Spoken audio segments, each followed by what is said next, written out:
Russia has made clear its wholesale rejection of diplomacy. Plan B is to fight for every inch of our land and every city and every village. We've cut off Russia's government from Western financing. This is Bloomberg Surveillance, Early Edition with Francine Lacqua. Good morning and welcome to Bloomberg Surveillance Early Edition. I'm Tom McKenzie in London, standing in for Francine Lacqua. Here's what's coming up on today's program. President Biden says Russia is invading Ukraine. The US imposes sanctions targeting Moscow's debt sales and elites. Markets shrug off penalties with stocks and futures climbing. Investors see the West's initial sanctions as limited. And stay with Bloomberg Surveillance Early Edition. This hour we speak to the CEO of one of the world's largest energy infrastructure companies, Snam's Marco Alverà, and to the former British ambassador to Russia, Sir Tony Brenton.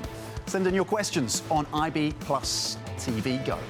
OK, let's check in on the markets then. Equity market traders looking through the sanctions that we got from the UK, the proposals from the Europeans, and of course Joe Biden announcing what he described as the first tranche of penalties in terms of sanctions against Vladimir Putin and Russia as a result of his decision to recognise those two territories. Currently gaining almost 1% across the European stock 600. We were speaking to the CIO of LCL earlier, saying, look, we still have to think about the fundamentals, and this has been a solid earnings season. That's been reflected in what we've seen from the likes of Barclays and Stellantis as well, the Italian car maker. In terms of the future stateside, pointing to gains of 0.9% after ending lower yesterday. The S&P 500, by the way, in correction territory. There's some debate as to how far that goes, or if there's now a floor under the S&P 500. And the yield flattening continues to 7-point jump in terms of the yield, 7 basis point jump in terms of the yield on the US 2-year, 161. And the 10-year in focus as well, of course, but that yield curve flattening is continuing a challenge potentially for the Fed. Brent at $96 a barrel, down 0.6%. So some move out of these riskier parts, or at least the havens. So gold is also under pressure as well. A bit of profit taking from what we've seen in terms of oil, though, of course, the consensus seems to be that you're further upside for oil prices going forward. We'll see how the geopolitics plays into that. We talked about the fact that equity markets have largely looked through this. But the bond markets, particularly in Russia, where it's a national holiday, you're not getting equity trading, is reflecting a significant spike up in terms of risk premium. And this chart just illustrates it so clearly on the back of this decision by Biden and the White House to impose curbs on the way that Russia funds outside of its borders. And so that risk premium has just spiked up. So there is that pressure there as well in terms of financing and the longer term impact potentially on the Russian economy. OK, let's get into the latest details around what's happening on the Ukrainian border then, and the implications and the response from the West. Joe Biden has unveiled sanctions targeting Russia's sale of sovereign debt abroad and the country's elites. The US president also says more measures will follow if Putin's advances continue. This first tranche of penalties come after the UK and the EU also announced restrictions. So in short, talks are off, but sanctions are on. This is the message coming from Western leaders. The world must respond with all its economic might to punish Russia. We're implementing full blocking sanctions on 2 large Russian financial institutions. We're implementing comprehensive sanctions on Russian sovereign debt. No certification of the pipeline can take place right now. And without this certification, Nord Stream 2 cannot go into operation. The UK is sanctioning the following 5 Russian banks: Rossiya, IS Bank, General Bank, Promsyaz Bank, and the Black Sea Bank. And we are sanctioning 3 very high net worth individuals. This is the first tranche, the first barrage of what we are prepared to do.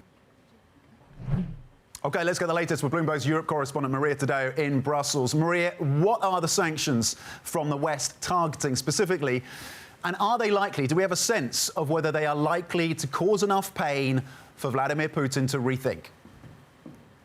Well, Tom, what we hear is that these are incremental, that they will go in crescendo if Russia's aggressions continue. And over time, it will have an impact on the Russian economy. We know that there's been a particular focus on Russian sovereign debt, and some of the financing operations that happen in Europe, but also in the United States, have gone after banks that have close relations with Russian institutions. But we should note they haven't gone after BTB and Sberbank. Those are not in the sanctions list. And when it comes to the the high net worth individuals that the UK Prime Minister referred to, well, these are people in the circle of Vladimir Putin. But we should note that Vladimir Putin is not in this list. For many, they argue this is a surprise, considering the man that enabled this recognition of two breakaway republics, the man that actually signed this decree was Vladimir Putin himself. The one takeaway, however, I would take from the European side in particular is Olaf Scholz yesterday saying under the current scenario, we're not able to certify Nord Stream 2. And yes, Tom, you could argue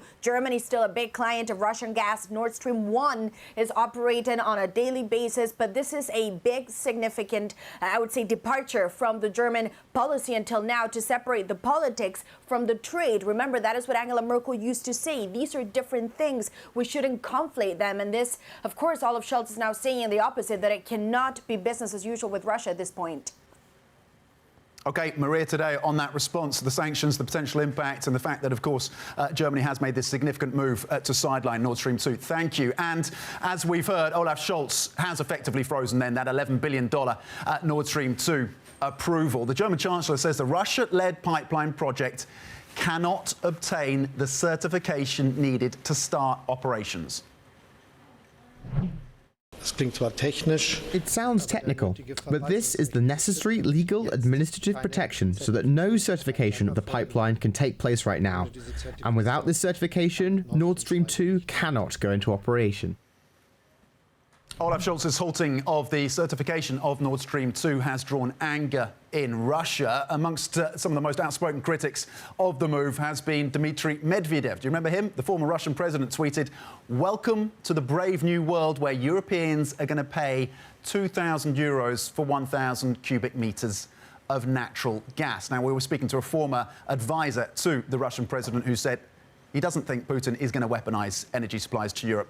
But, of course, that question remains on the minds of many. Here to discuss Europe's dependence on Russian gas and more, we have the CEO of one of the world's largest energy infrastructure companies, Snam's Marco Alverà. Marco is also the author of The Hydrogen Revolution. It's a blueprint for the future of clean energy. That's the title of the book. Marco Alverà, welcome to Bloomberg. Thank you for coming on set. It's fantastic to have you here. Francine Lacqua sends her regards and is sorry not to be here alongside us. How vulnerable is Europe at this point? Now, Europe is almost at the end of the winter. So when I spoke about this with your colleagues in New York, I said at December, it will all depend on the weather. And this was before the escalation in recent days. It was a warm winter, so storages that started empty stayed kind of partially full. So we're now in a much better position than we were at the beginning of the winter. You've talked about the need for Europe to build out that storage and to buy during the summer so you don't have to compete with the Asian markets. Are we getting any close to that? Are policymakers in Brussels listening to you, and are they acting on that? They're absolutely acting. There's now a formal proposal by the Commission that have asked member states to consider joint storage and joint purchases. There's various member states that are moving ahead. If we look at the charts of gas prices in these days, today, yesterday, this increased tension in the East hasn't gotten anywhere near the prices to where they were in November. So this energy crisis is much more driven by China than by what's going on in the Ukraine. China is buying more LNG. That's why in the winter we need to stop competing with China for LNG and build our own storage so that we can buy cheap summer LNG, keep it in the ground safely and firmly, and use these extra volumes to help address prices and security of supply issues in the winter. OK, let me get your view on the short to medium term and then the longer term. Do you have a view on prices, say, in the next 6 months or so for gas? Are they elevated? Are they topping out now? And how tied are they to the geopolitics? So China is a major factor, but there's also the geopolitics, of course. It's mainly weather, and then China has a steady growth path in gas demand that will extend way beyond 2030 into 2040, 2050. So this is a long-term structural issue. And in the summer, because there's no market south of the equator when it's warm and we use gas for heating, the prices will come down significantly, and that's when it's a buying opportunity. But if you don't have storage, you can't buy it. So you need some form of market intervention, because the way the market is structured, we have paid almost 400 billion euros this winter extra for our energy. We reckon that with 2 billion of additional storage capacity, we could have reduced that extra bill significantly. Okay, so there's a number of different components to this and to ensuring that Europe is less vulnerable and less reliant on Russian energy. Part of that is a storage component, which we discussed, but part of it is diversifying to other sellers, so Qatar, the Middle East. Where are we in that process, but also diversifying the energy mix as well? How much progress has been made? So the great news with storage is that we can use the same storage we use now for gas tomorrow for hydrogen. And we talked about prices for gas being today at 80. They were 180 euros per megawatt hour. Hydrogen will come down to 25 euros per megawatt hour this decade. We can use the same pipes, we can use the same storage, we can mix it with gas, and we can source it from essentially wherever it's sunny and or windy. So the good news is that the infrastructure we need to put in place today is the infrastructure we will need tomorrow to fully decarbonize at a cheaper price. We need it all. We need diversification. We need more regasification in certain countries. But this, I repeat, is a crisis of storage. It's not a crisis of supply. There's no point in having more regasifiers if you're then competing for a few ships. The issue is with the way the market is structured. In China, they can afford the expensive ships because the state is paying that price and it's not transferring it to the rest of the market. Because, and it's getting a bit technical, we have marginal pricing here. What happens if the most expensive ship determines the price for the rest of the market? So we have a market that's worth 3,000 terawatt hours in the winter. We're competing really for about 300 terawatt hours of LNG, and just 50 terawatt hours of that can drive up the price for the whole 3,000. So we need storage to avoid this competition, to lower the price for everyone, and to have more secure energy. Once it's stored within Europe, it doesn't matter where it came from, because it's essentially European gas. Okay, more about storage than supply, and the technical aspects of it will be glorious to many of our energy watchers who are in the weeds on this subject. When it comes to the question of hydrogen then, and clean hydrogen, green hydrogen, have the higher gas prices accelerated that shift? Have you seen that? Yeah, unfortunately, the high energy prices are putting net zero a step further down on the agenda because the urgent crisis is to allow people to pay for their heating without spending too much of their disposable income. So it's a bit of a distraction because there's not much to do with CO2 and with net zero. The price hikes, as I said, have a lot to do with China, which is decarbonizing for the right reasons. So the good news is that there's a clear trajectory now for hydrogen prices. The Department of Energy in the United States, we at SNAM, the European Commission, we now agree that we can get to $1 a kilo this decade, which means $25 per megawatt hour, which is a lot cheaper than we're paying natural gas today. And are you seeing different investors taking an interest in green hydrogen? Are you seeing PE, for example, private equity getting involved in this? Or is it still largely driven by the utility companies? I think there's now finally a consensus forming. If you look at your own research at BNEF, and if you look at other analysts in the IEA and IRENA and the Goldman Sachs and McKinsey, they're now all finally saying hydrogen will play a massive role. It can be between 15 and 30% of the energy mix. That's the size of the oil market. So for sure, people are interested. It's not going to happen today. We have to avoid too many spikes and too much excitement.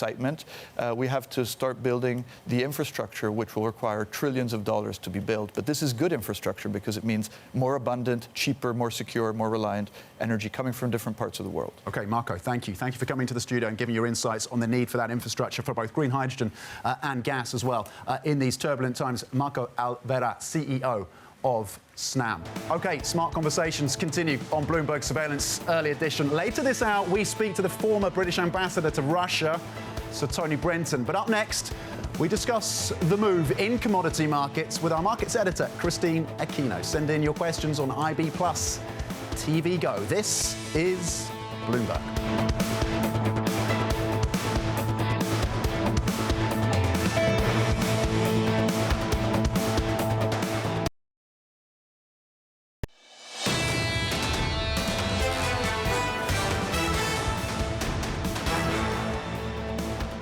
Economics, finance, politics. This is Bloomberg Surveillance Early Edition. I'm Tom McKenzie in London. Commodities have extended gains as the escalating Russia-Ukraine crisis spurs supply disruption fears. The Bloomberg Commodity Index, Spot Index, closed at an all-time high yesterday, illustrated by that chart. Geopolitical worries are adding to concerns about already elevated price pressures. Let's get into the key market drivers then with our markets editor, Christine Aquino. Let's start with $100 Brent. We're not there yet, but we're around $96, $97 a barrel. We got to 99 yesterday. We got OPEC Plus next week. Do prices continue to rally from here? And what is the read across to the broader commodities complex? Well, yeah, and I think in terms of the direction of prices, Tom, I would expect it to stay elevated and make an even bigger play toward that $100 level until we get some clarity from the direction from OPEC, of course, next week. But also, as we get more clarity in the direction of the geopolitical tensions more broadly, again, I think it's a little bit of a wait and see sort of period now for markets after we got those sanctions indications from the U.S. We got a little bit of clarity in terms of the first step of sanctions toward Russia. But, as we know, this is just the first tranche. I think we're hearing something similar from other governments as well. And so there's potentially more to this, more room to escalate in terms of the sanctions picture. Now, what it means for the broader markets, big implications, of course, for broader markets. We're already starting to look at implications for some of those emerging markets that are big energy importers. I'm talking about Turkey, of course, India, and there's definitely implications there, both in terms of the affordability of this, the fact that the energy costs are just about to surge, potentially even more, right when we're already grappling with quite the energy crisis here in Europe. And of course, the idea of broader prices marching higher generally. And currently, the equity markets seem to brush this off. It's a risk-on move that we're seeing in the European space at the moment. Futures stateside pointing to gains. We're above 1% across the European benchmark, European Stock 600. Is this a buy the dip move by investors, or is this a refocus on the fundamentals, as our previous guest was saying, the fact that earnings are coming in pretty solidly? Yeah, I would look at this more as a sell the rumor, buy the fact sort of situation. So yeah, I think there's definitely a lot of that going on at the moment, especially because we've had 2 days of quite the battering in equities and risk sentiment generally. And yeah, as you mentioned, Tom, the earnings season, it really has been quite good in terms of the fundamentals, very much the focus there, especially when investors are trying to sift through which companies are really going to be able to weather this less supportive environment of higher yields and higher rates generally, and which companies don't have what it takes to survive in that sort of environment. But yeah, I think it is at the moment, now that we've kind of digested the Russia-related risks, the geopolitical tensions, I think it's a wait and see again sort of mode until we get the next catalyst, potentially as soon as later this week when we get more price data out of it. Okay, Christina Keener, thank you for breaking down the key market themes. And of course, geopolitics front and centre. Equity markets still here in Europe up at more than 1%. Coming up, Hong Kong announces fresh COVID measures and a new budget. We go through the details after the break. This is Bloomberg.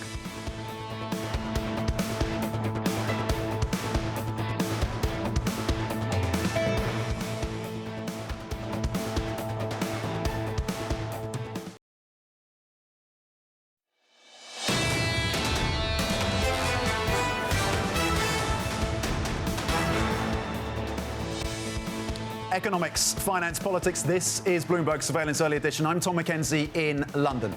Hong Kong is set to test its entire population of over 7 million people 3 times in March. This means the city's government is now deploying a key COVID containment strategy used by mainland China. In his budget speech, Financial Secretary Paul Chan outlined fresh support measures for the COVID-hit economy.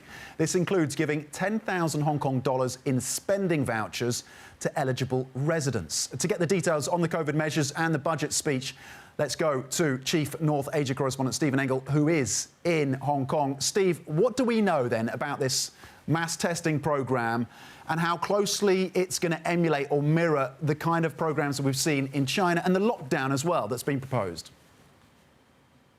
I need to say, Hong Kong was probably one of the best places in the planet to weather out the pandemic over the last couple of years. We were essentially sealed off. We didn't have a big Delta outbreak. But once Omicron got in here, the criticism of the government has been that they are now playing catch up and not doing a very good job at it. As the rest of the world opens up, Hong Kong is spinning its wheels going backwards. And especially after Chinese President Xi Jinping last week weighed into the matter and said the Hong Kong government must make this containment effort its top priority. Well, Carrie Lam, the chief executive, is heeding that advice, and she last night unveiled a number of measures, including unveiling the plans for this mass testing that you just outlined, which is going to stretch all the way to the end of March and into April with more social distancing restrictions, more flight restrictions, and just more paying for what is supposed to be an international finance center, and at huge, substantial cost, as she admitted. But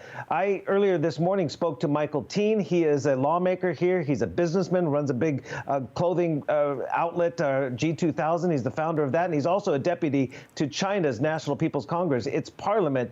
He says this drawn-out affair of testing, we don't know how many cases it's going to, turn up. And we don't have the health facilities, which are creaking under the pain of too many patients, to cope with potentially 100,000 plus different cases. He says basically mass testing without restricting people's movements is, in his words, crazy. He's advocating a quick 9-day total lockdown of the city. I know it's a loaded word, lockdown. It equates to many people here Chinese-style authoritarianism, lockdown, and suppression of civil liberties. But he says it's the only way to do it and to get an accurate, quick picture of the situation. Testing as well during those 9 days, but do that, otherwise businesses are not going to survive this long, lengthy process. OK, running short of time, we thank you for the latest and for the update. Chief North Asia correspondent Stephen Engel on the ground in Hong Kong. Smart conversations continue here on Bloomberg Surveillance. Stay with us. This is Bloomberg.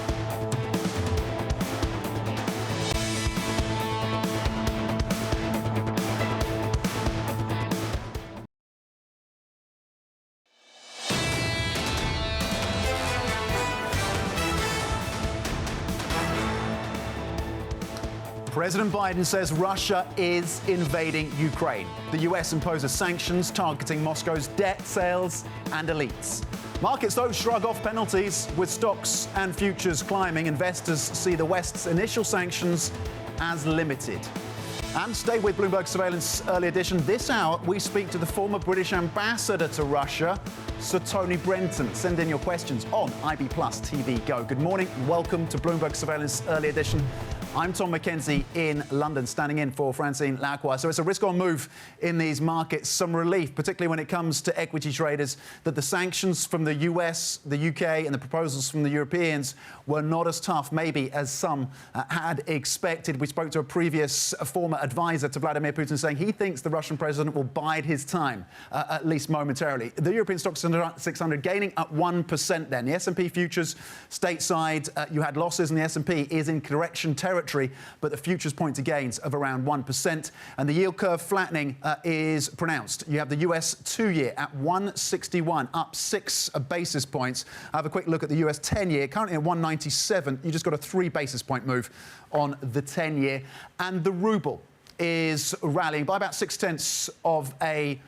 Under pressure, I should say. That's the US dollar is up about 0.6% versus the ruble, 6.79 or so. It's a holiday in Russia, so we don't have Russian equities trading today. This is the terminal, and this is something to bear in mind. Even though the equities are looking through this, when it comes to Russian debt, the premium on that, the risk premium, has really spiked on the back of this decision by Joe Biden, the US president, to impose curbs on the ability of the Russian government to raise funds overseas. So that is consequential, potentially also a drag on the economy in the medium to longer term. So we'll continue to watch that for you. OK, Joe Biden has unveiled sanctions targeting Russia's sale of sovereign debt abroad and the country's elites. The US president also says more measures will follow if Putin's advances continue. This first tranche of penalties come after the UK and EU also announced restrictions. So in short, talks are off, but sanctions are on. This is the message coming from Western leaders. The world must respond with all its economic might to punish Russia. We're implementing full blocking sanctions on 2 large Russian financial institutions. We're implementing comprehensive sanctions on Russian sovereign debt. No certification of the pipeline can take place right now. And without this certification, Nord Stream 2 cannot go into operation. The UK is sanctioning the following 5 Russian banks: Rossiya, IS Bank, General Bank, Promzyaz Bank, and the Black Sea Bank. And we are sanctioning 3 very high net worth individuals. This is the first tranche, the first barrage of what we are prepared to do. OK, let's go to Moscow now. And joining us is Tony Halpin, Bloomberg's Russia government editor. Tony, what has been the reaction then in Russia to the measures announced by the UK, the EU and the US? Well, it's fairly muted so far, partly, as you say, because there's a public holiday. But the Kremlin did express disappointment yesterday about the German decision on Nord Stream 2, and they hope that it would be temporary. That's a very significant project for Putin. It has a lot of political significance for the Kremlin because it joins Russia and Germany more tightly together, even as the Kremlin says there are no political aspects to it and it's a purely commercial project. But for the Kremlin, I think that's the one standout sanction, the question over Nord Stream 2's future. OK, Tony, we have actually live pictures now of the Russian President Vladimir Putin at what looks like a memorial in Moscow. We'll get more details on that. But you can see the live pictures there of President Vladimir Putin in Moscow currently. And in fact, he's laying flowers at the tomb of the unknown soldier in the Russian capital. Russia is celebrating the Defender of the Fatherland Day. It's the main holiday of the Russian army. Tony, where do we expect things to go now? What are the options that Putin is looking at, both militarily and economically?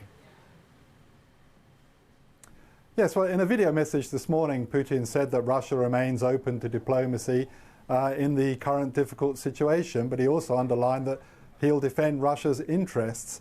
And while he said he hasn't sent troops so far into these separatist zones that Russia has now recognised, he says he can do, and he has the authority to do so.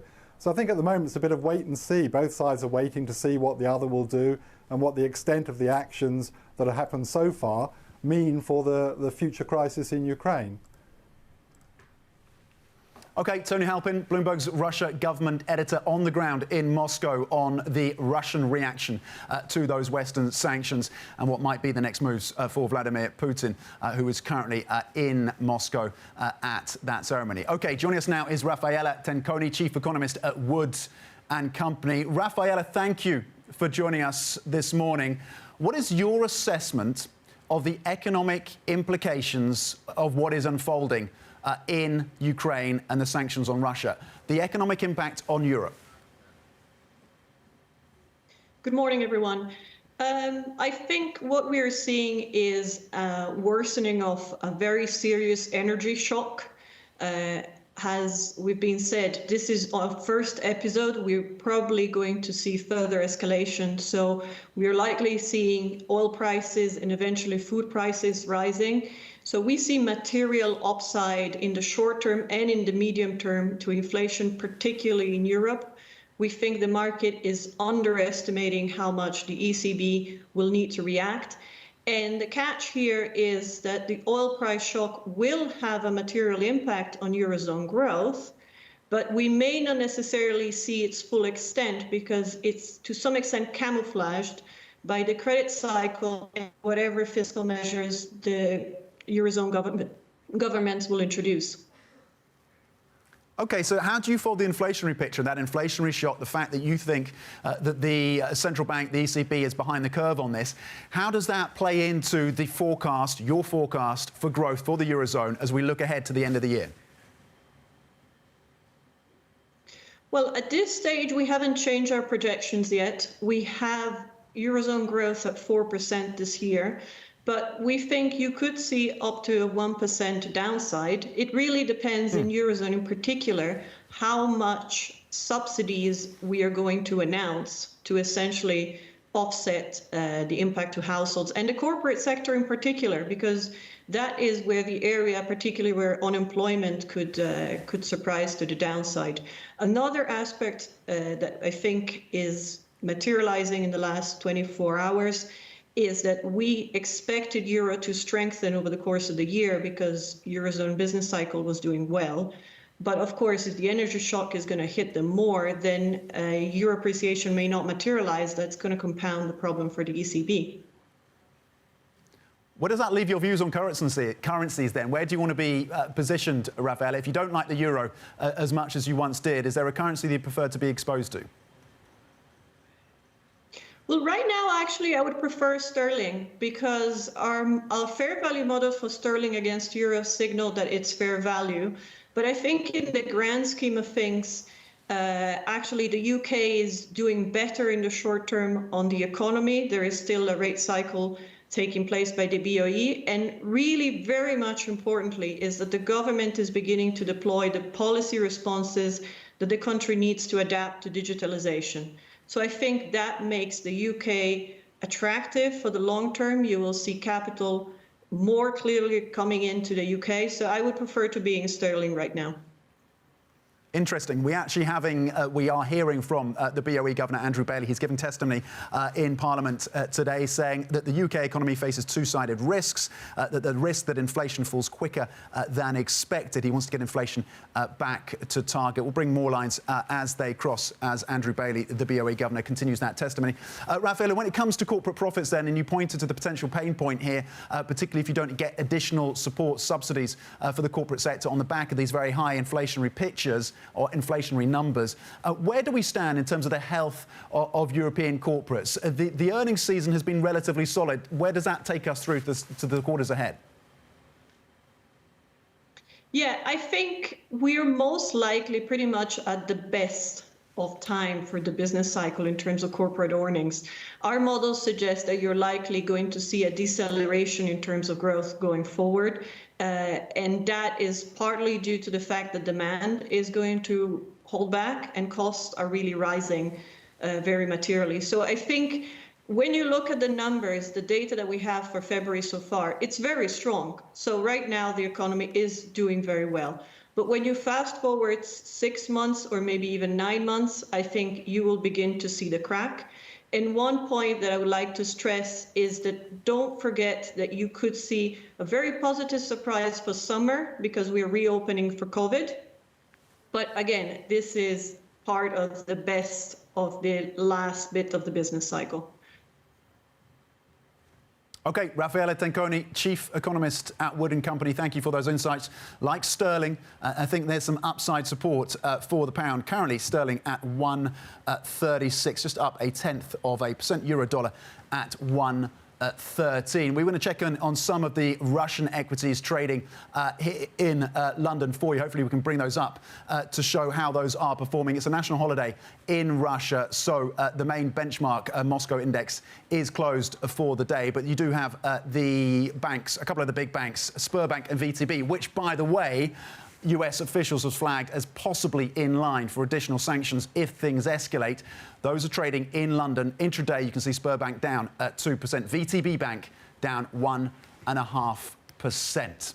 OK, let's move on then and tell you what is coming up. We have been talking about the fact that BOE Governor Andrew Bailey is giving testimony, and we'll have more on that in the minutes ahead. We're also going to be speaking to the former British ambassador to Russia, Sir Tony Brenton, to get his views on the Ukraine crisis and the UK response. That is next. This is Bloomberg.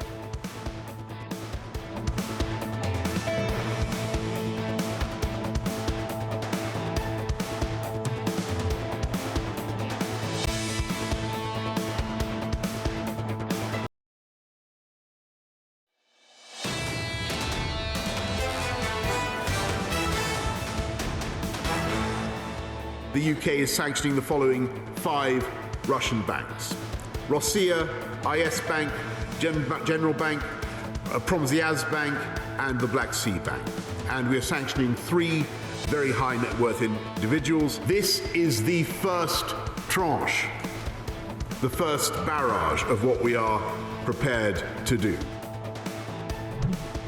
UK Prime Minister Boris Johnson has come under fire for issuing what some call pea-shooter sanctions on Russia. Mr. Johnson insists that the measures are an initial set of penalties. Joining us now is Sir Tony Brenton, former British ambassador to Russia and fellow of Wolfson College, Cambridge. Tony, thank you very much for joining us this morning. We're very pleased to get your insights, particularly given your experience working with or working alongside or experience with the Russian President Vladimir Putin when you were based in Moscow. Let's start, though, with your views on the sanctions reaction from the UK, the Europeans and the US, and what you make of the sanctions so far. And the framing that we had from Joe Biden, this was the initial tranche. Yeah, I think that's very sensible framing, because lots of people, of course, are talking about a big invasion coming up. I'm dubious about that, but that's what lots of people are talking about. And it makes sense, therefore, to save your heavy artillery to try to deter that big invasion if it's genuinely contemplated. Here in the UK, it has to be said that the sanctions package that's been announced has been received pretty unenthusiastically by the political classes. I mean, our politicians, as you've no doubt seen, have been very loud on the need to be tough with Russia. But actually, as we've seen the various sanctions packages emerge from the United States, from the EU, and from London, the London contribution does not look overwhelming. The three high-value individuals whom we have chosen to sanction have all already been sanctioned by the United States for several years. And the banks also look pretty small and marginal. How potent could the UK sanctions be?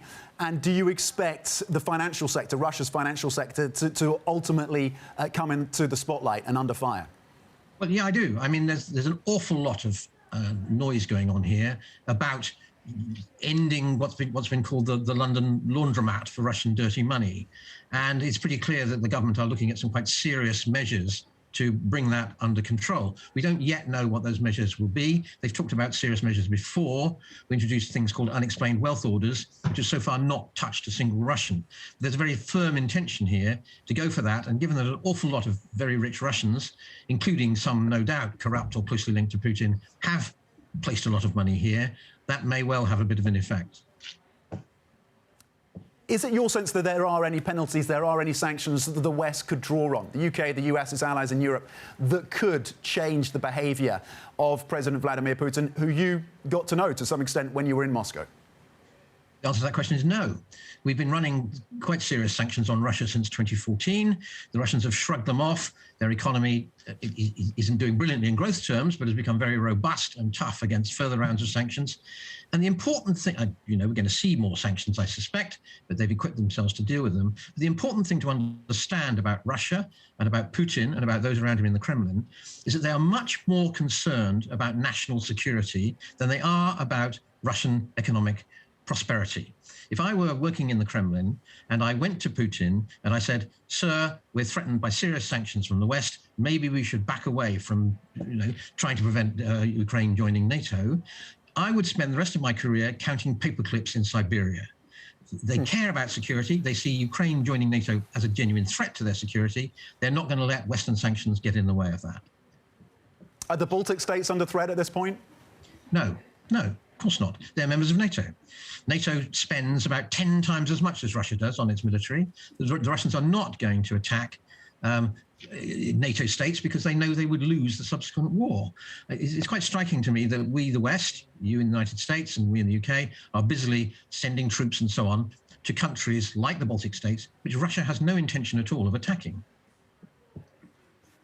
Interesting. So, Tony Brenton, we appreciate your insights, former British ambassador to Russia and fellow of the Wolfson College at Cambridge, and, of course, views there on the UK's response in terms of the sanctions and, of course, the ultimate aims of the Russian President Vladimir Putin. Thank you for your time.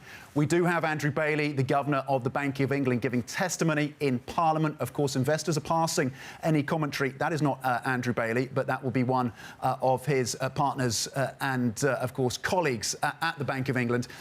But, of course, investors are looking for any comments and any clarity on how hard and how fast the Bank of England is prepared to go. They've hiked twice. There's an expectation it's pretty much baked in to the markets. It's, at this point, you're going to get another hike in March, but how aggressively, given that there was some debate over 50 basis points. And, of course, Bailey has said that the pressures around inflation, getting inflation back to target, is a key priority. Higher prices leading to higher rates. And so the inflation conundrum here in the UK, of course, pronounced. And we're seeing that reflected in higher wages, but wages still, when you take into account inflation, in negative territory. So we'll be keeping across that for you as the Bank of England Governor continues to give testimony, saying the poorest will be hit hardest by rates and inflation. OK, let's get your Bloomberg Business Flash now with Leanne Gerrans. Leanne.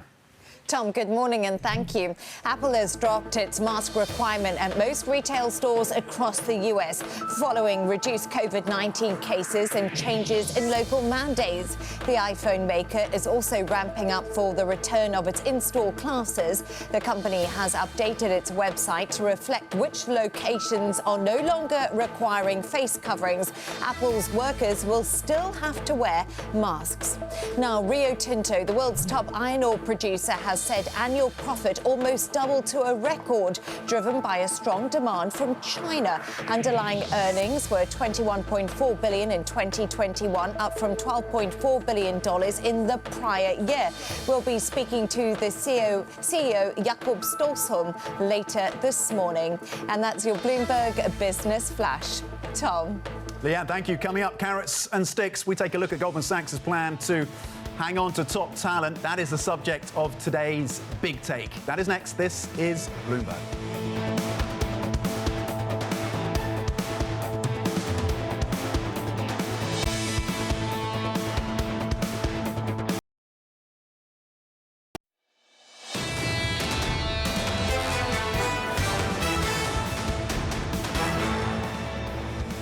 Economics, finance, politics. This is Bloomberg Surveillance Early Edition. I'm Tom Mackenzie in London. We bring you live pictures of the Bank of England Governor Andrew Bailey giving testimony in Parliament as investors gauge and look for any clarity on where the Bank of England is standing on additional rate hikes. Let's listen in.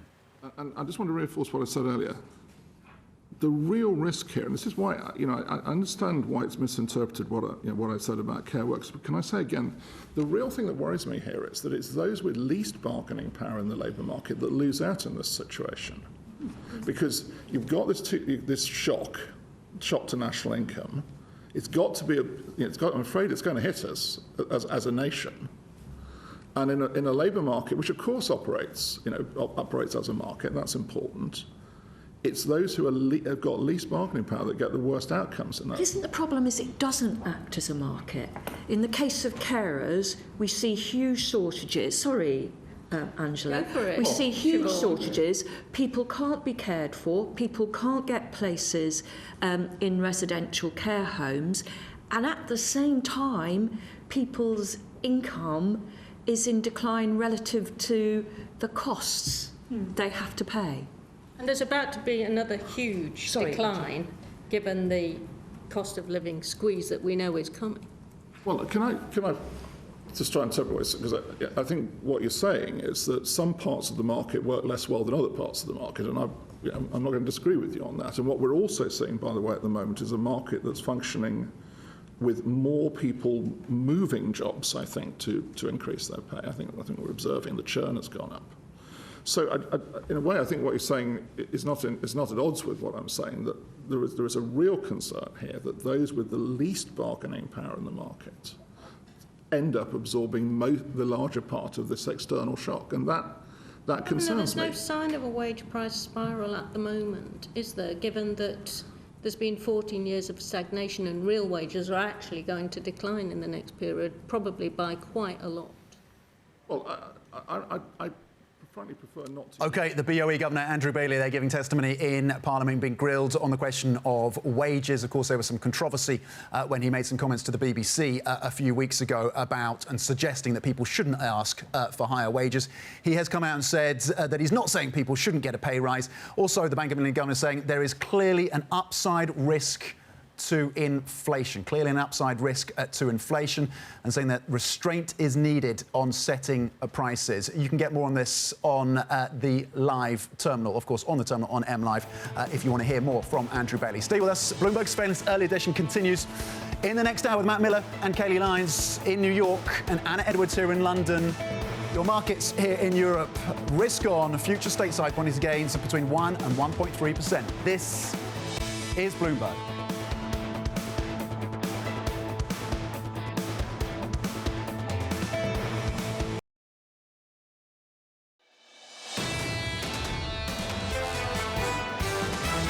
We came into the year thinking that this was going to be a very tumultuous year, and you throw in the Russia-Ukraine tensions, and now, seriously, every single headline is creating an aggressive move. Vladimir Putin is somebody who we've known for a very long time, has very strong views on Ukraine. Can he be deterred, I think, is the question that many of us are wondering about. The base case scenario is to find some sort of a compromise through sanctions that won't be too aggressive. I don't think Fortress Russia could necessarily handle the full salvo of Western sanctions. This is Bloomberg Surveillance Early Edition with Anna Edwards, Matt Miller, and Kailey Leinz.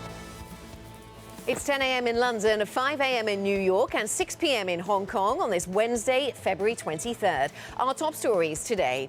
President Biden's first round of sanctions on Russia lands with a thud. Markets respond with a shrug, and Congress demands that the president does more. Even bulls are ready to change their outlook now. The S&P 500 is down more than 10% from its record high at the start of the year, and commodities investors are waiting to see what happens next in Ukraine. Plus, Goldman Sachs plays hardball. The firm isn't just paying biggest bonuses to keep executives from leaving, it's also turning the screws on those who do. Lots to discuss this morning, then welcome to Bloomberg Surveillance Early Edition. I'm Anna Edwards, live in London with Matt Miller and Kailey Leinz in New York. And I suppose emphasising the downsides there and what many people see as the downsides for markets from here. Kailey will have further analysis of that. But for today, if you look at the sanctions environment, call it underwhelming or landing with a thud, you could just say it's gradual. It leaves space for risk assets to rally in the short term. Yeah, the markets so far, Anna, mostly shrugging it off. And that was definitely true in Asia overnight, where it was a much more positive session than we saw on Tuesday. Overall, the MSCI Asia Pacific Index was up about 1/3% or so. Japanese markets were closed for a holiday, but China was trading, as were Hong Kong. Both of those regional benchmarks were higher. And of course, the move in Hong Kong was led by technology. The Hang Seng Tech Index up about 1.4%, snapping a 3-day losing streak. Though the small rebound we saw today only goes so far to help ease the 8% declines we had seen over the prior, if I can get my words out, 3 sessions. Now, there was also a lot of action in the bond market as well, specifically in New Zealand, where we saw another quarter-point rate hike to 1%. Plus, the RBNZ said that they see rates at 2.5% by early next year. So that had a dramatic reaction in the short end of the curve in New Zealand. That 2-year yield up 13 basis points to 236, the highest since December of 2016. And that also rippled through the curve in Australia. You saw the biggest move in the belly of the curve. That 5-year yield up about 8 basis points, 199 where we now sit, and that is the highest in about 3 years, Matt. All right, Kailey, thanks very much for that. Now, we did see the U.S. stock market go into correction territory officially yesterday. Danny Berger is going to show you that chart in a little bit, but we're looking at a little bit of a bounce right now. S&P futures up about 0.9%. As Kailey said, markets responded kind of with a shrug to the gradual, I guess you could call them, if they follow with more sanctions that the U.S. and Europe put on Russia. The Bloomberg U.S. dollar index coming down 1172. Remember, this is a safe haven, so when it comes off, it means risk on, and that's certainly what we see today. The same is true with bonds. 196.86 is the yield, which is relatively high, but investors are selling them off today, and that's why the yield continues to rise. And Bitcoin, also a risk indicator right now, up 2.6%. It is at 38,888. Whoa, that could be lucky. I will mention that, we saw it at 45,000 last week. So it's come down substantially. Still, my focus not on cryptos today. Anna, I'm very excited. Deep tease for an interview that we have later on this morning. Can you guess what it is?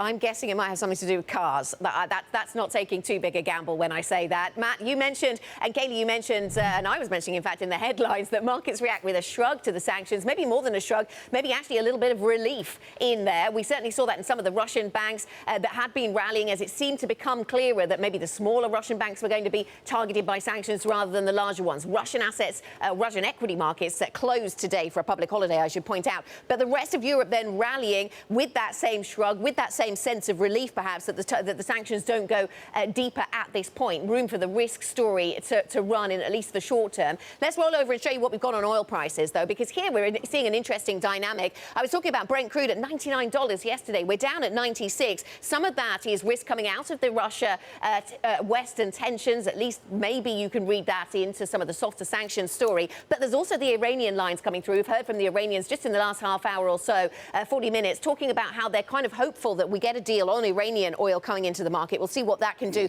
in terms of adding some downside pressure to oil prices. A couple of companies. This might be the one that Matt was talking about earlier. A couple of companies, I'm pointing for radio listeners, I'm pointing at a car company, Stellantis. A couple of companies reporting record profits this morning here in Europe and being rewarded as a result. In the financial services sector, Barclays coming through, that stock up by 1.8%. It's the M&A bankers, those doing advisory. That's where we're seeing some of the strength coming through. They lost out on some FX hedging. Venkat, the new CEO over at Barclays, CS Venkatakrishnan, to give him his full title, his full name, he's not too perturbed by that. And the the company returning cash to shareholders as well. Stellantis, it's less about the volume and more about the luxury end of things, it seems, Kailey, when it comes to production of cars in this particular sector. And certainly that's been the story for Stellantis last year. And they plan to keep that focus on the sort of higher end autos as we go into this year. Well, and of course, we'll be speaking with the company's CEO later on this hour. Matt Miller's excited, so am I, Anna. Now, as for what is ahead, not just this hour, but all day today, we will get more earnings here in the U.S. on the retail front. Lowe's will be reporting before the markets open. Very interesting as it follows its peer Home Depot, which disappointed yesterday and had its worst day since 2020 as a result. Then on the geopolitical front, NATO chief Jens Stoltenberg and Dutch Prime Minister Mark Rutte will speak at the NATO seminar in The Hague at 10:30 a.m. New York time. And finally, on the economic data front, we will get U.S. MBA mortgage applications at 7 a.m. New York time, Matt. All right, now markets, as we've been saying, appear to be underwhelmed by President Biden's first round of sanctions on Russia, or maybe they're relieved. The sanctions targeted a pair of Russian banks as well as 3 members of Russia's elite. President Biden announced them yesterday. We're implementing full blocking sanctions on 2 large Russian financial institutions, VEB and their military bank. We're implementing comprehensive sanctions on Russian sovereign debt. That means we've cut off Russia's government from Western financing. Bloomberg Washington correspondent Anne-Marie Horder joins us now from D.C., as well as our European correspondent Maria Tadeo out of Brussels. Anne-Marie, we'll start with you. These sanctions were not as swift and severe as the U.S. had promised. No, but the president made clear yesterday this is tranche 1. But, Matt, you are right to point out the criticism that the administration faces that these were just maybe too incremental. And could they or should they have been harsher? That is a question that is certainly swirling around Washington. But similar to what the UK Prime Minister Boris Johnson says, the president says this is tranche 1. And Dalip Singh, the president's principal deputy national security advisor when it comes to finance and economics, he has said this is the beginning of an invasion and this is the beginning of our response. We are ready to press a button to the action on the 2 largest banks that they are now talking about. One senior administrative official said the U.S. is specifically considering actions against Sberbank and VTB banks if an invasion were to proceed. So they are continuing this deterrence strategy. There are some sanctions in this phase 1, we can call it, but then they have more ready to go if there's a further invasion of Ukraine. All right, Anne-Marie, that's deterrence. Let's now talk about diplomacy. U.S. Secretary of State Antony Blinken says his planned meeting tomorrow with Sergei Lavrov of Russia has been canceled. Listen to what he said yesterday. Now that we see the invasion is beginning and Russia has made clear its wholesale rejection of diplomacy, it does not make sense to go forward with that meeting at this time. I consulted with our allies and partners, all agreed. Anne-Marie, was that the death knell for diplomatic effort? Well, Tony Blinken, Secretary of State, also said in those same remarks that the U.S. remains open to diplomacy, but they want to see steps that Russia will take that the international community can all gather around and agree that these are steps to claw back those troops. And they're serious, in his words, about de-escalation. And then they remain that would be the only way forward when it comes to diplomacy. But we should note there was already parameters going into this meeting. Ned Price, the Secretary of State's spokesperson, said this meeting will only happen if there's not an invasion of Ukraine. And clearly the U.S. government yesterday was saying that President Putin, recognizing those 2 separatist states, the so-called self-republics in Donetsk and Luhansk, they're calling that an invasion. Anne-Marie, thank you very much. Bloomberg's Anne-Marie Horder in Washington. We're just seeing a red headline across the Bloomberg, which I should bring to your attention. It says that Ukraine is seeking to declare a nationwide state of emergency. Let's stick with the ongoing politics surrounding this, of course. Maria Tadeo is in Brussels with the latest on the European response. And Germany halting Russia's controversial Nord Stream 2 pipeline, Maria. I mean, this is not something that is in operation right now, but it is incredibly symbolic around a pipeline that was really a priority for President Putin.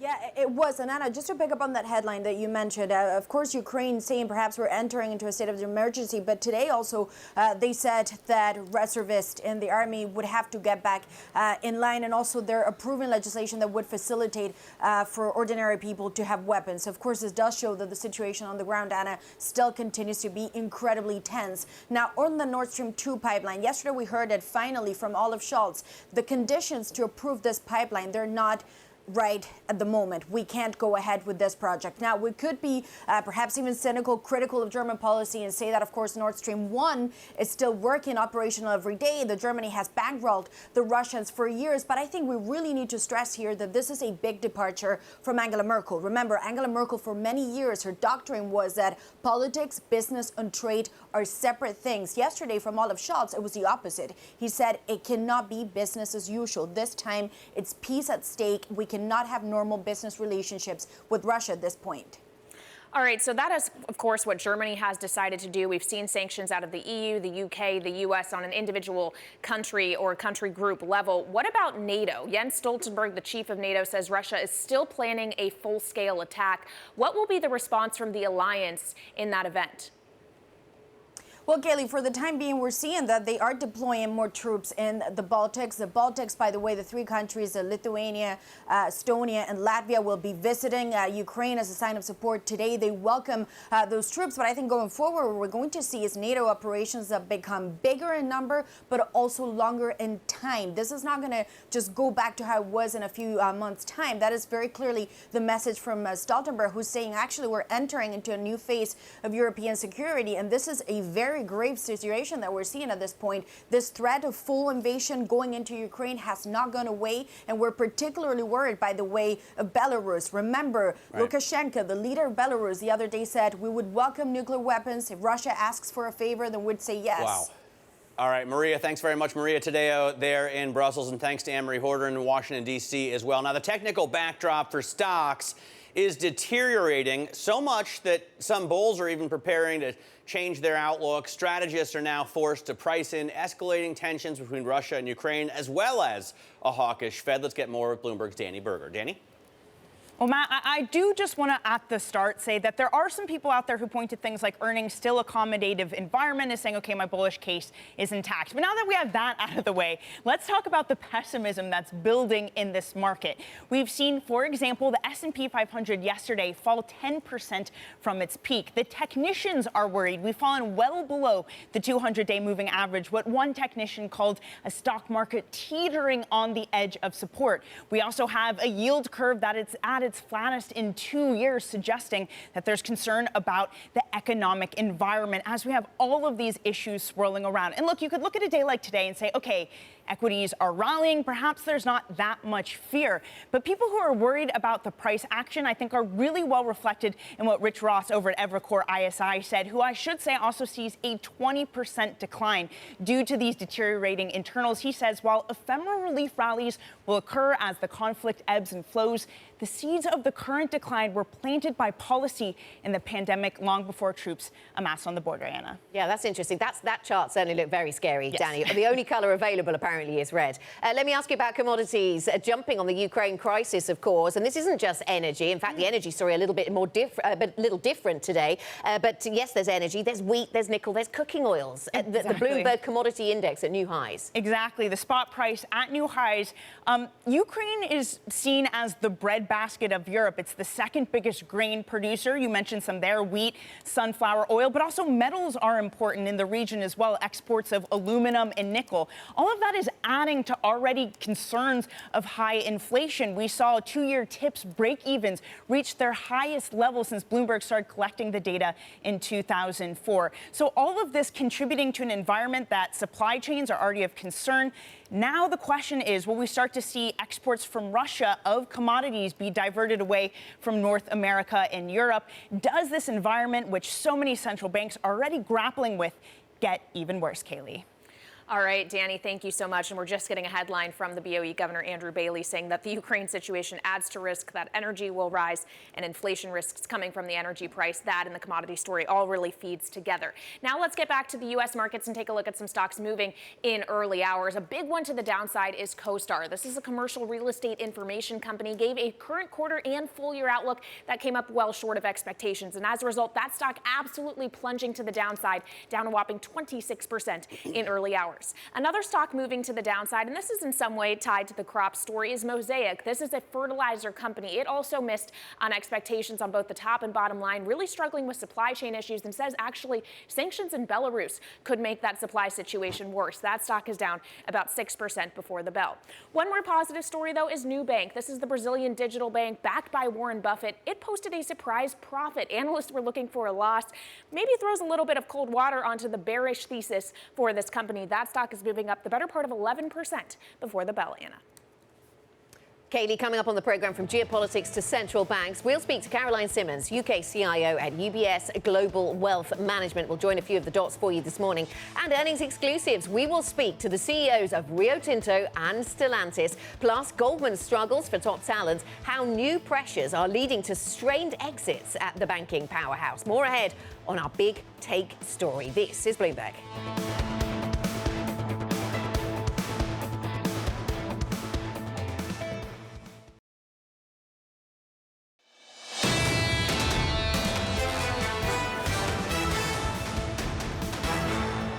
Welcome back to Bloomberg Surveillance Early Edition. We are simulcast on both Bloomberg Radio and Bloomberg Television. I'm Matt Miller here in New York with Kailey Leinz, Anna Edwards with us out of London. Now, Daniel Curtis, our star graphics producer in London, put together this chart for me, and it shows a highly selective portfolio of value stocks in white and high volatility stocks, the big momentum stocks, in blue. And it goes over the last year. You can see that value stocks have really outperformed.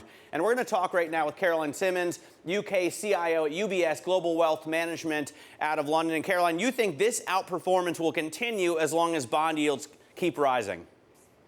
That's right, yeah. That's very much what the dynamic is that we've seen this year as the bond yields have risen and the expectations for interest rate rises were brought forward, that has driven very much this value play, which is, significantly underperformed for very long periods of time, is now getting its outperformance time. And you think that continues then, Caroline? And if so, to what extent? So I think it continues as long as bond yields rise. Obviously the rising of the bond yields is causing a derating of the longer duration growth assets. So until bond yields stop, then value is likely to outperform. Exactly when that happens, obviously harder to know on the timing, but in terms of levels, I mean, for the US 10-year, for example, we think it gets to about 2.3%. So, those are the sorts of levels that we're looking for. Obviously, we've had the largest part of the move for the bond yields and therefore probably for value, but there is still some further upside to go. OK, and it could be that the geopolitics gets in the way of some of that, Caroline. We've seen the geopolitics, of course, push people into bond markets and keep a lid on those yields in treasury markets. You still see full conflict as a tail risk. And I mean, neither of us are perhaps strategists around the military tactics here. But if you do see it, why do you see it still just as a tail risk, I suppose, is one question. And if we did see full conflict break out, what would that do to oil prices and to stocks, Caroline? Yeah, so, I mean, we view it still as a tail risk because ultimately the cost socially and economically of a full conflict is very damaging to all sides. So I'm not sure that any particular side's actually aiming for that. In terms of if we did get a full conflict, then our assumption is that the oil price would move up quite significantly. We've modeled it at $125 a barrel. That then would take about 0.5% off global GDP growth. And that could lead to global equities falling 10 to 15% as the initial response. We would then see, if central banks or other actions are taken. But that's the sort of tail risk scenario. Well, on the subject of global equities, Caroline, we just talked about the value trade kind of on a sector level as it relates to rate sensitivity. Europe has been, to some extent, a beneficiary of that value rotation.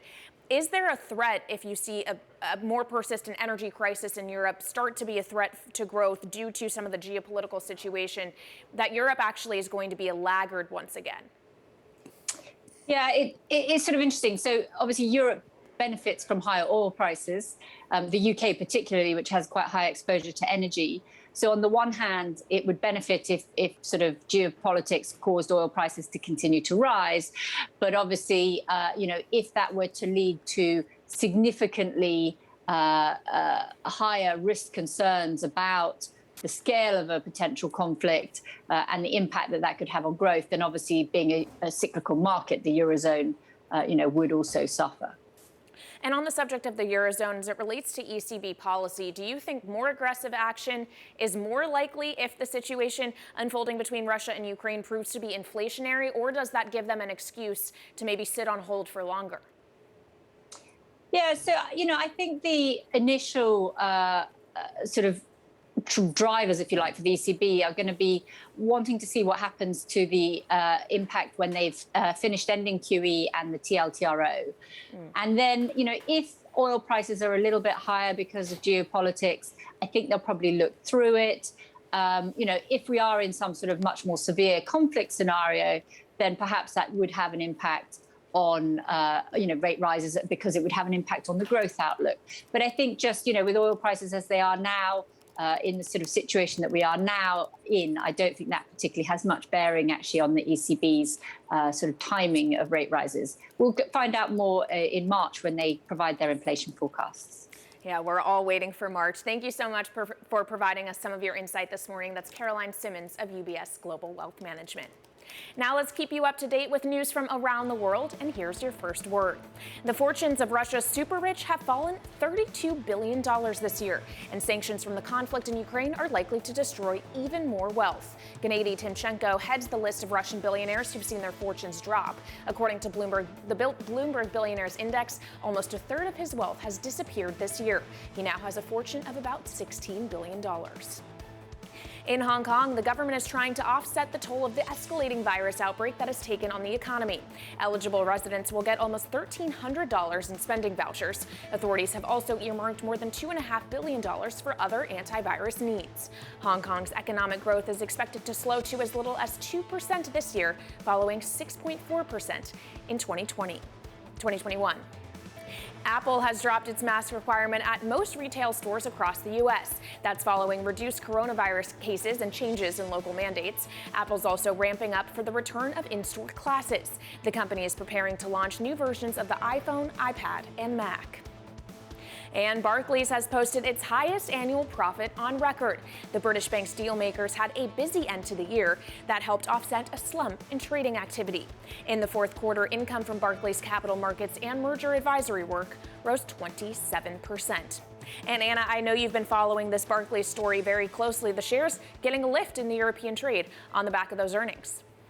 Yeah, even if there were disappointments around some of the trading revenue and certainly FX exposure didn't go the way that the bank wanted in certain instances, or some of their trades, hedges around FX didn't go how they wanted them. The CEO putting those to one side and focusing instead on other matters. The banking sector in focus. Once again, Matt, it was the M&A bankers who were doing well here. It was a story that we've seen at other places about how deal makers and those who give advice are the ones on Wall Street and in the banking executive suites here in London that are bringing in the pounds or the dollars. Yeah, absolutely. I mean, M&A was at a record. In fact, a lot of the earnings reports that we see out today beg the question, have we hit a high watermark? We got some incredible profit margins, incredible net profits, really high revenues from a lot of the companies that we're talking about, Stellantis, Rio Tinto, Barclays, et cetera. And the question is, can that continue?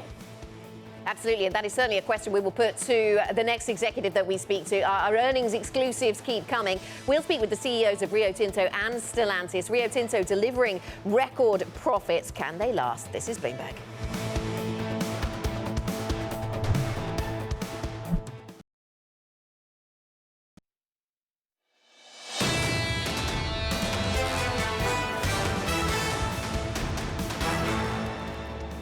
This is Bloomberg Surveillance Early Edition, and here's what you need to know. President Biden's first round of sanctions on Russia for its actions in Ukraine hit the markets with a thud. The sanctions targeted a pair of Russian banks as well as 3 members of Russia's elite. Members of Congress from both parties say the White House should do more. S&P 500 charts are looking pretty bad. Even bulls are looking to adjust their bets. The index fell for the third straight day on Tuesday. It's now down more than 10% from its record high at the start of the year. Meanwhile, commodities investors are waiting for the next twist in the Ukraine crisis. Everything from gold to wheat took a calmer turn today. And Goldman Sachs plays hardball. The firm isn't just paying the biggest bonuses to keep executives from leaving, it's also turning the screws on those who do. Goldman is now considering the so-called nuclear option of confiscating vested stock of some who leave the bank. That's usually reserved for cases of misconduct. We'll have more ahead in today's Big Take story. I'm Anna Edwards in London with Matt Miller and Kailey Leinz in New York. Matt, we talked about where the markets are. Actually, a pretty decent picture, though, today in the very short term. Yeah, a little bit of a relief rally after we closed in correction territory yesterday. The S&P closing down 10% from its highs, but now you can see we're bouncing a little, up 0.8% on futures if this holds. But you do see a lot of risk on indicators elsewhere. The Bloomberg Dollar Index down, so no one's seeking safety in the greenback. Treasuries also down, so the yield is rising right now, 197.03. Investors don't need the safety of U.S. debt right now. And Bitcoin is up as well. It is well off the highs that we saw last week, but still up 2.6% at 38,882. So it looks like it could be a little bit of a rally today. All right, Matt, well, you're definitely seeing some reaction to that move in Bitcoin when it comes to the individual equities trading before the bell here in the U.S., in that a lot of those crypto-tied stocks are getting some relief this morning, one of them being Coinbase, which fell pretty hard yesterday. It's up the better part of 3% in early hours today, though. And you're also seeing a rebound in a lot of those big tech names after the declines of Tuesday. Tesla, for example, fell more than 4% in yesterday's session. Today, though, it rebounds by about 2.25%, and that's true with a lot of those large cap tech companies. There's also some earnings stories out there, one of them being Nubank, which is the Brazilian digital bank. It's backed by Warren Buffett, reported a surprise profit. Analysts thought it would report a loss. That stock is up more than 10% as a result. And you also have Stellantis, the automaker, moving to the upside. It still sees double-digit margins for 2022, even in the face of those supply-side challenges like that persistent chip shortage. That stock is up the better part of 6% in early hours, Anna. And of course, we are just moments away from speaking with the company's CEO. Yeah, absolutely. Watching that one move higher in the Europe session. Kailey, let me talk about the Europe session more broadly then. And the Stock 600, we started out in positive territory and we've kind of lingered there actually for much of this morning, up by 0.8% on the Stock 600. Some of the markets, including the French market, doing very nicely, thank you, up by 1.3%, as a lack of very tough sanctions in at least the short term seems to leave the way clear for risk assets to get a small boost, to rally, at least in the very short term. Thinking about oil prices, we've seen a bit of a retreat in oil prices. We're at 96 or so dollars a barrel right now. 96.27 is where we currently trade. So we are seeing a little bit of a pullback in oil prices, but other energy assets are to the upside. We have seen gas prices and electricity prices moving higher. A couple of corporates to focus in on. We've got Barclays for you. That stock up 2%. We talked about this earlier. The advisory and M&A businesses doing well here. We've also got the Rio Tinto share price in there for you. Just a touch to the downside, down by 0.4%. The highest ever profits from this business. And just like some of the other companies we've heard from, putting out a return of cash to shareholders, but this is really huge, $7.7 billion US. They benefited in 2021 from higher commodity prices. How long can that continue? Let's get to an exclusive interview now with the CEO of Rio Tinto, Jakob Stausholm, who joins us now live from Sydney. Jakob, thank you so much for joining us. We appreciate your time. Let me ask you about how much of this success can continue then. Record profits last year, but now many people have questions about where iron ore goes from here, iron ore prices. So can you continue to deliver these kinds of results?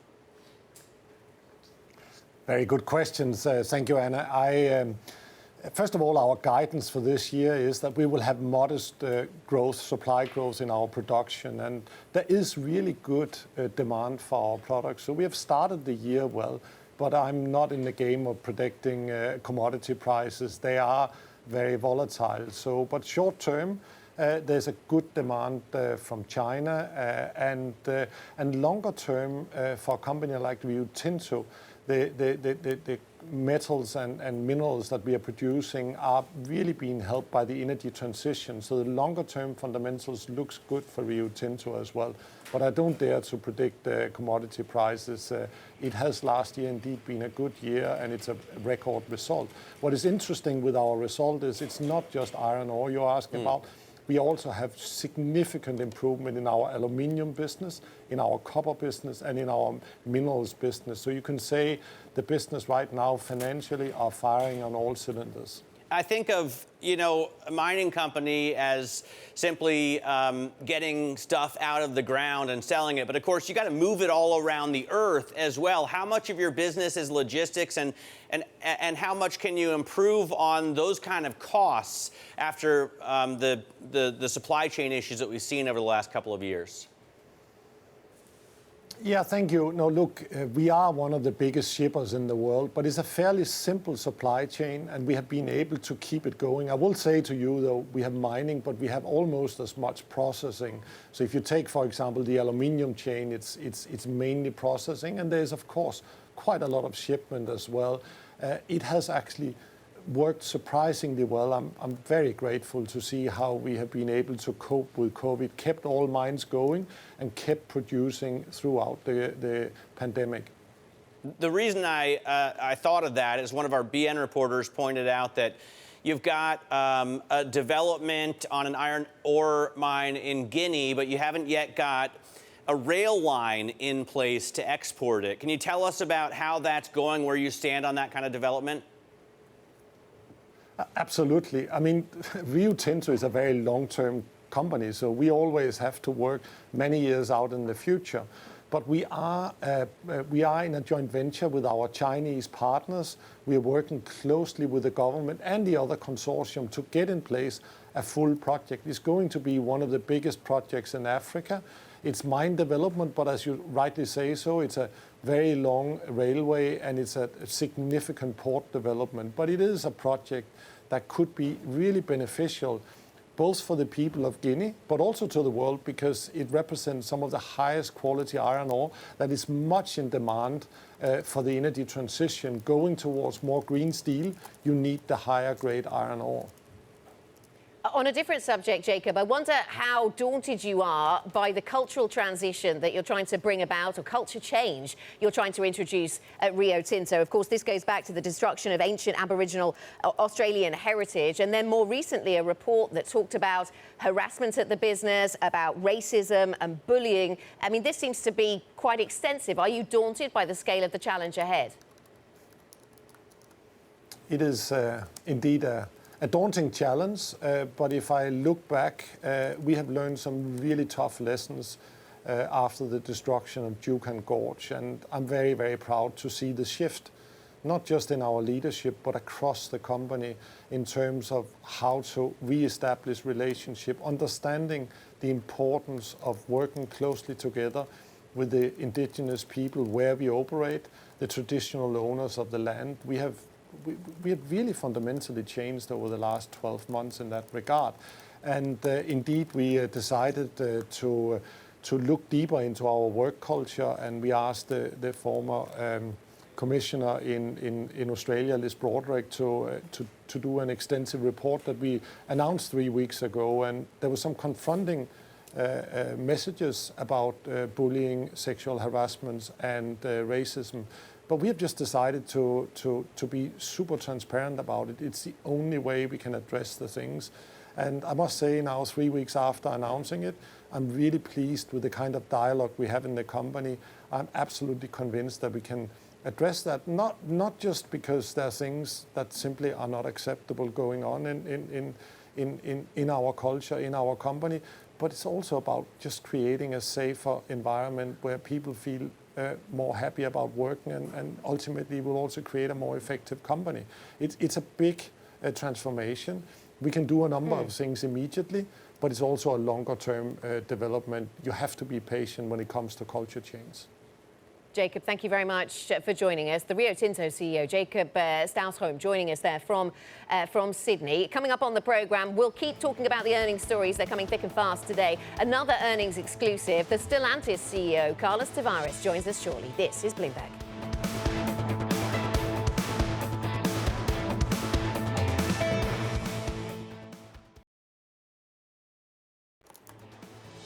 This is Bloomberg Surveillance Early Edition. You're looking live at the principal room. Coming up later today, Ukrainian Minister for Foreign Affairs Dmytro Kuleba. That's at 3:30 p.m. in New York, 8:30 p.m. in London. This is Bloomberg.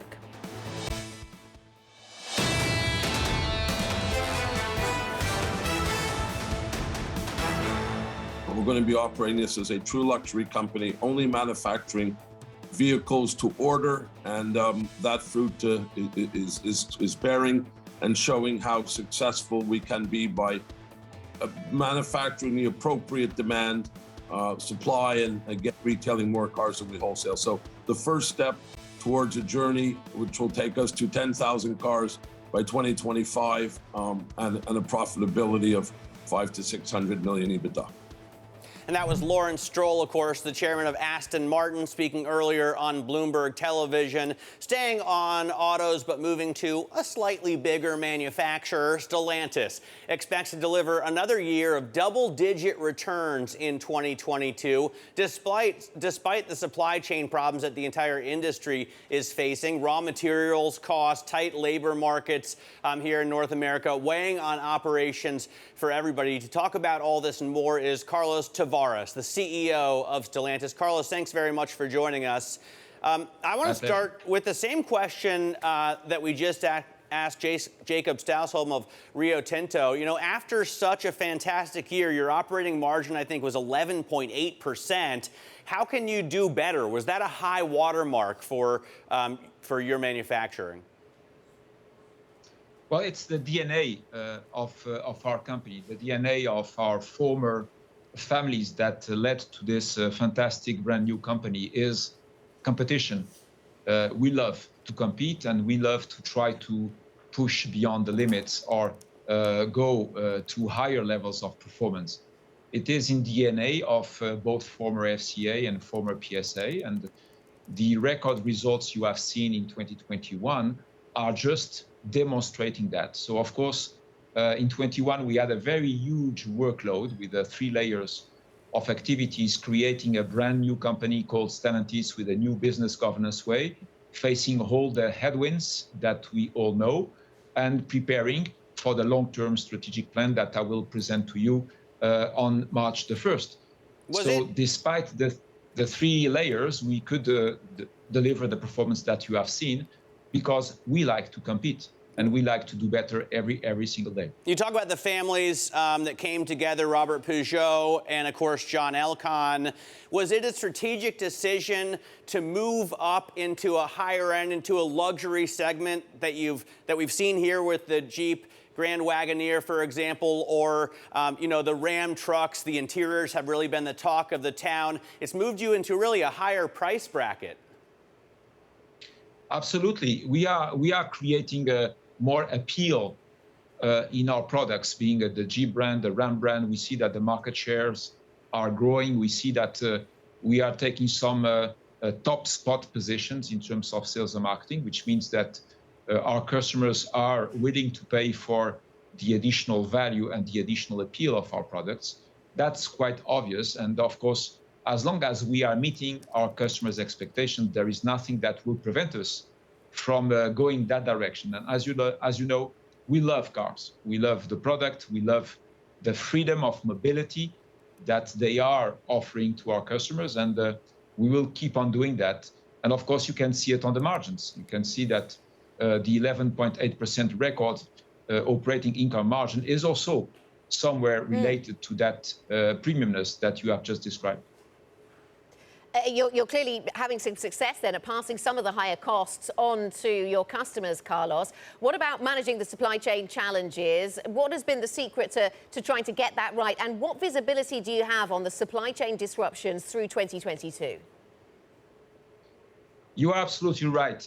We are in a very specific context of the market right now, because, as you know, there is a significant supply shortage on semiconductors, and that creates some imbalance between the offer and the demand, which is supportive of a pull market instead of a push market, which is positive for the pricing. At the same time, our products are becoming better and better. Their appeal is increasing by the day.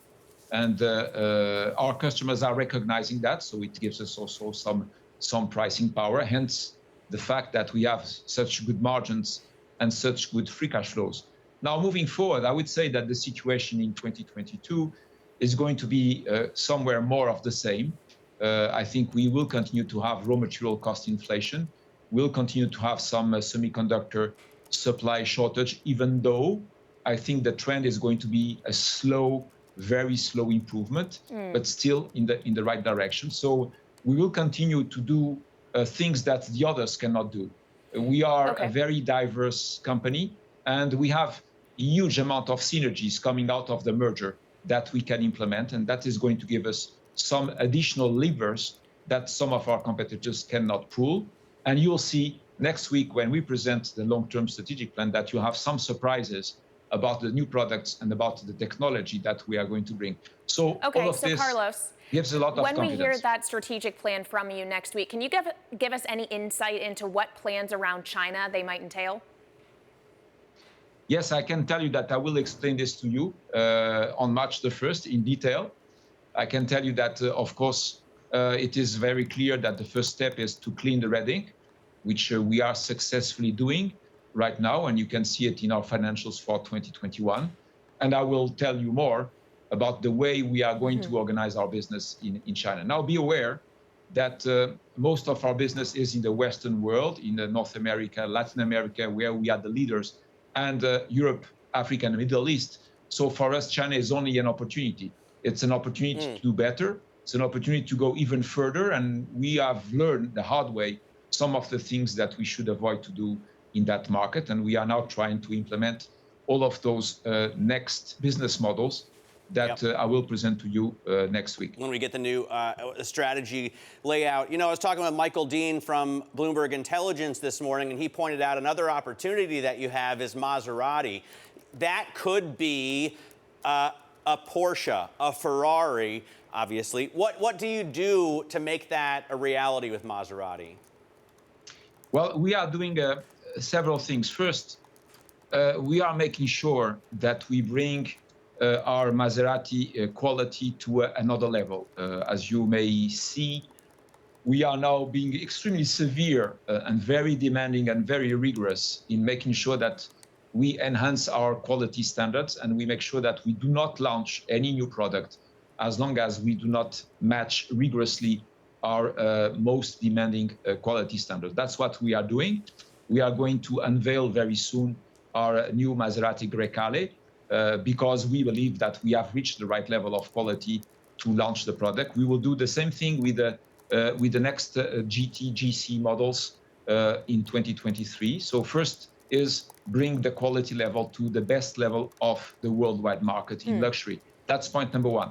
Point number two, we see that we are growing the profitability and at the same time the volumes as we are growing our market share in several regions of the world, including China, by the way, and those are very profitable markets. So we are moving in the value creation by doing at the same time increase of volumes and increase in profitability. And as you have seen in 2021, we were able to bring this brand to the black with a 5% operating income margin, which is very low, but it's in the black, which is great news for the team.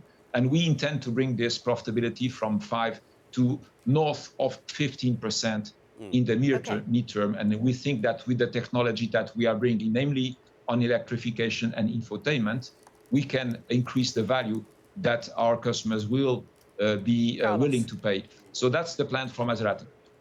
Thank you very much for your time. Carlos Tavares, the Stellantis CEO, much appreciated. Thanks for talking to us here at Bloomberg TV. Up next, back to banking. Goldman struggles for top talent. How new pressures are leading to strained exits at the banking powerhouse. More ahead in our big take. This is Bloomberg.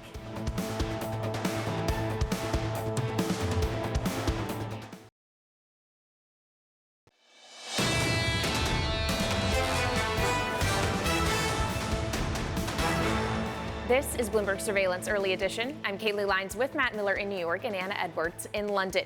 Well, let's turn to Wall Street because as firms struggle to hold on to top talent, Goldman Sachs isn't just paying bigger bonuses. It's actually weighing unprecedented action to head off departures with measures likely like seizing vested pay. Sonali Basak, Bloomberg Wall Street correspondent, joins us now for more on our big take story.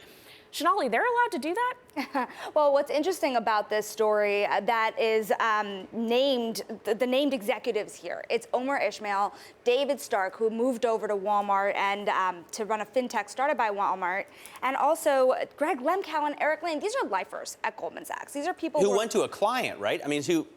That's the heart of the story here. And the reporting done by Sridhar Natarajan has shown that even though they've moved to clients, they are also rivals. So that line is becoming more blurry, and also long-standing traditions at Goldman Sachs are coming into question, including the rule of 60, where the number of years that you've worked there plus your age would mean you get to keep your vested stock. That relationship is becoming more tenuous. I mean, Kailey brings up one of the main questions I had when I read this story. Is it legal? And I'm sure they'll probably push the boundaries a little bit because they want to be aggressive.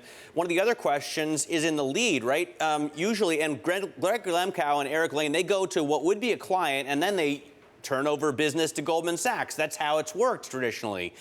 This nuclear option could destroy that relationship. Yeah, the details in the story are really interesting, too. For example, Michael Dell deciding that he was also kind of upset with how Goldman had also treated its former employees, or the call that David Solomon made to the CEO of Walmart when his employees were poached. So it does create a lot of question marks here about that relationship. But again, I think one really important thing here is not just these four main executives that have spent their whole life there, but anyone in this new generation that is looking for a new job, that is not staying at a company as long as they usually are. Sonali, thank you very much, Bloomberg's Sonali Basak with that big take story. NI Big Take is the function to use on the Bloomberg if you want more details on that. More Bloomberg surveillance is ahead. We will hear from Jeffrey Sachs at Columbia University. Elsa Linos of RBC Capital Markets joins the team. Plenty to talk about as markets continue to rebound this morning. This is Bloomberg.